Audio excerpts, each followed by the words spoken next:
Welcome back to Creative Director Reacts.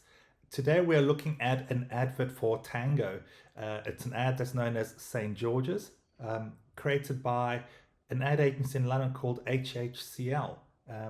And it's a classic ad, I think from about 1996. And two things to keep an eye on: the production technique, first of all, take a look at how it's been shot, and also listen to the soundtrack for those people who know their dance classics. Thank you for suggesting this one. I hadn't seen it in a long time. It's a wonderful ad. Let's take a look. Hi, I'm Ray Gardner, spokesperson for Tango. This letter is from Sebastian Loys, a French exchange student. Sebastian says, I tried new blackcurrant tango and didn't enjoy it as much as tango's other flavors. Well, Sebastian, all I can say is sorry. We've done all we can. We try to provide satisfaction for all tango drinkers, even if you're only visiting our great nation. It's not easy. My friend Jeff here has been working on BCT for 3 years. You're an exchange student, aren't you, Sebastian? All hair gel and fancy loafers. What are your credentials, Sebastian? What drives you? When did you last get up at 4 in the morning for something you believed in passionately? We don't need you, you hear? You're one dissenting voice in a billion, Johnny French, you're that! Yes, blackcurrant tango is a charge to the taste buds. Yes, it's feisty. Yes, it's got guts. But so have we, Sebastian. Look at us!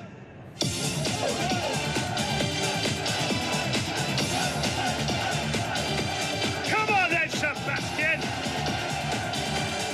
Come on! Right here, right now! You and me! Come on, France! Europe! The world! I'll take you all on! I'm Ray Gardner! I drink blackcurrant tango! Come and get me! Ah, that's amazing, isn't it? What a lovely ad. Okay, so remember we said to look at the production technique. You would have, of course, noticed that it's a one take ad. It's actually not a full one take ad. It's actually done in two sections. But the first section surely is a one take. So the character starts in the office and walks out the door and into the parking area. There's a small transition piece which you may not have noticed. Some great editing. As he walks past the Tango truck, that's actually a cut before they go to the next one take scene. So what's fun about this? There we go. So let's quickly pull this back so you can see him walking out. Gets undressed. This is where he walks past the Tango truck. I think this is where the jump cut is. It's seamless. Then all of a sudden he's outside. And there we go. So 2 one take scenes. Okay, so this is a product targeted at a youth audience. Picture kind of 1995, 1996. There is a little bit of friendly rivalry, as we know, between the UK and France, and they really are playing with it very well. The character in this film was responding to a letter written by a French exchange student who's complaining that he doesn't like the blackcurrant flavor as much as the orange. You would, of course, remember Tango's previous ad would have been the slapping man. If you don't know that, check it out. So really playing with that friendly rivalry of those two great countries on the other side of the English Channel. The actor isn't actually that well known. Back in the day, they didn't want a big celebrity because it was a youth audience. They felt they didn't need a big celebrity. The audio track is interesting as well. If you know your dance classics, that is a track called Don't You Want Me by Felix. I'm not even sure if it's the final edit. It might have been like a work in progress edit, if I'm not mistaken.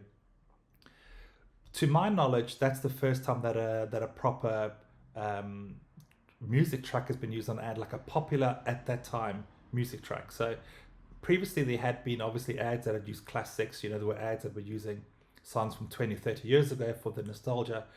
But this was a song that was hot and happening right there and was being played in the clubs. The DJs were playing it. I believe even the Pet Shop Boys helped to make that track originally famous. And the track made it to the top 10.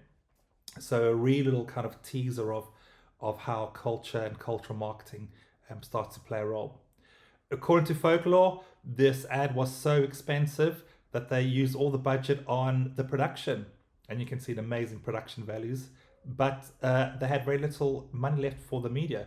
So allegedly, the ad only ran something like 10 times on one channel around one youth program, but it instantly became famous for all the reasons that we've just talked about. So, a great ad. It knows the audience well. It was to a youth audience. It was cheeky. It was disruptive. It was playing with the relationship between England and France. Had a fun little bit of arrogance, and yeah, just epic production values. And so, well done to the crew at HHCL. I'm not sure whatever happened to HHCL. They also did the very famous Ron Seals ad, if you remember that one, which was the it does what it says in the tin.